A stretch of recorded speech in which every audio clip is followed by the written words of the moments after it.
Hey everybody, I'm David and welcome to OcTalk, the series where we talk about ocarinas and other music stuff. One of the biggest questions I'm asked besides which ocarina should I start with is what are some tips for beginning ocarina players? What are some things I can do just starting out to help improve my playing? So I came out with my top 6 tips for ocarina beginners. And I should also quickly note that I'm actually coming out with another video very soon specifically for practice tips. So if you've ever wondered how long you should be practicing, what you should be practicing, or even how to practice, all those things will be addressed in that video, so be sure to subscribe so you don't miss it when it comes out. Beginner tip number 1. Find a good location. This one might seem like a no-brainer, but it's actually the number one problem I've seen with new ocarina players. What happens is you get your ocarina, you bring it home for the first time, and you start playing it, and the people you live with are totally fine with it at the beginning.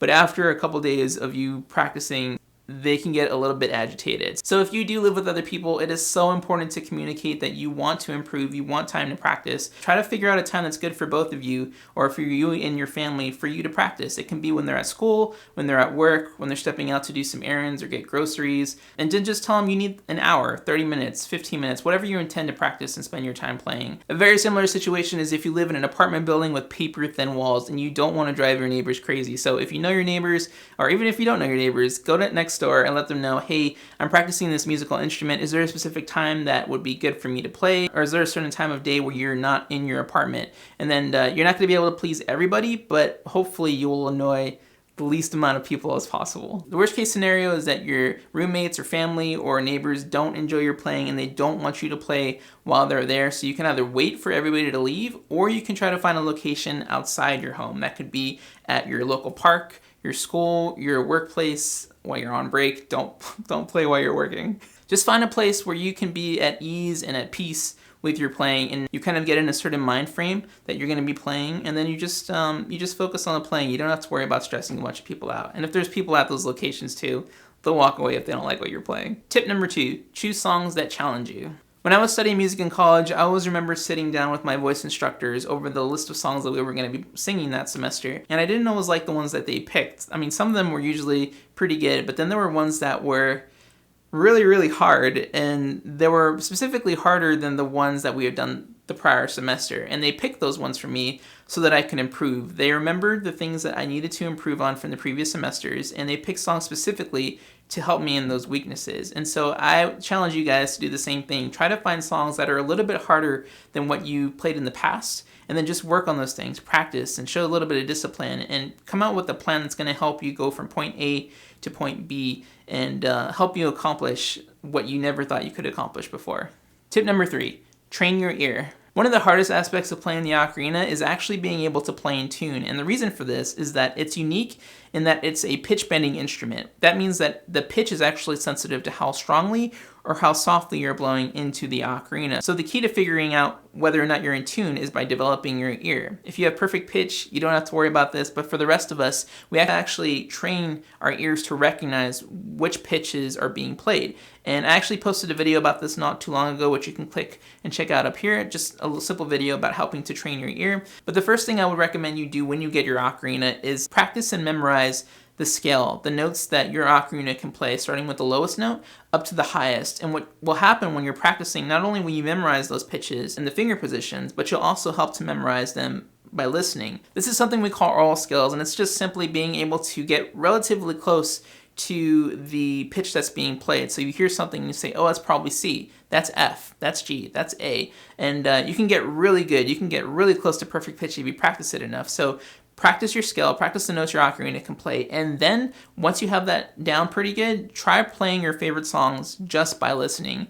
This will help you improve tons in a short amount of time by just playing the songs by ear. That's how I started out playing music, and that can help you go a long way in your music career.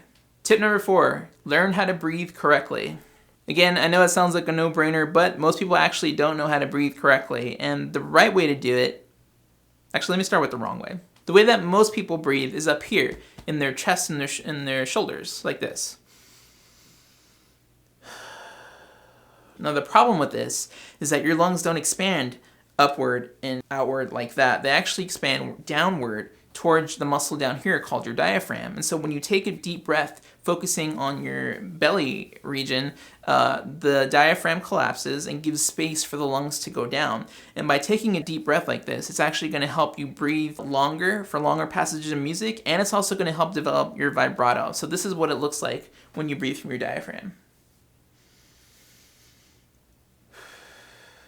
Notice how my belly area kind of expanded. My shoulders didn't go up and my chest didn't come out. One more time. I have a separate video all about this, giving you tips to improve your breathing and helping to develop your natural vibrato. You can check that out by clicking up here or at the link in the description. Tip number 5, learn to read sheet music. So most ocarinas come with a sheet or booklet of these things called ocarina tabs, little pictures or graphs that show you where to place your fingers on your ocarina to play songs. The great thing about tabs is it helps you get started right away. It gets you more familiar with the ocarina. You don't have to stress about whether or not you have enough music theory or knowledge to start playing. It just helps you to get started immediately. The problem in the long run is that there are things in music that you cannot include in tabs, specifically rhythms, dynamic notation, just stuff about all these different aspects of music that you cannot get into a sheet of tabs. So the solution is learning how to read sheet music, and I promise it is not as difficult as you think it is. I have a full series called How to Play Ocarina that helps you not only learn how to read sheet music, but teaches you specific techniques for every finger position along the way. Check out that series, there'll be a link to it here, where you can get started and learn how to read sheet music in less than 2 weeks. I put a lot of time and effort into making this as simple as possible to help you learn as quickly as possible. Tip number 6, play for and with others. This is definitely one of my favorite tips, and that's because no matter where you are in your musical training and ocarina skills, you can always play a song for somebody. And what that's going to do for you is it's going to give you a goal to achieve. If you say, okay, I'm going to play this song for my mom or my friend or my girlfriend, it's going to put you in a mind frame of, I have to make this sound good. I have to get as good as possible to impress this person, to make this person happy. And it's going to help you focus and become more determined to sound the best that you possibly can.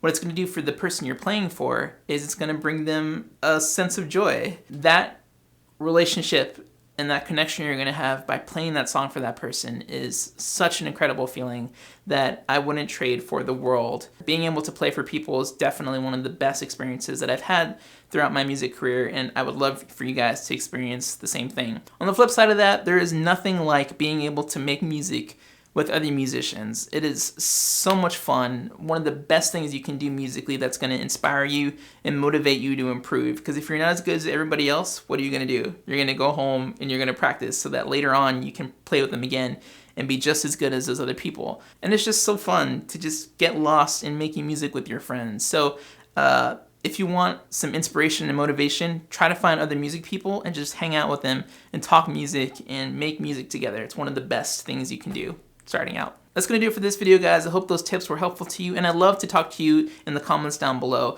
Experienced ocarina players, what are some tips that you have for the newer ocarinist? And new ocarina players, what are some things that I might not have addressed in the video that you still have questions about, situations or problems that you're running into still? Let me know in the comments down below, and let's all use the hashtag beginnertips. As always, if you enjoyed this video, please give it a like. That lets me know that you want to see more videos just like it. And I'm posting 3 videos a week, tutorials on Tuesdays, music videos on Fridays, and vlogs on Sundays. So be sure to subscribe so you don't miss any of those. Thanks for watching. I'll see you in the next video.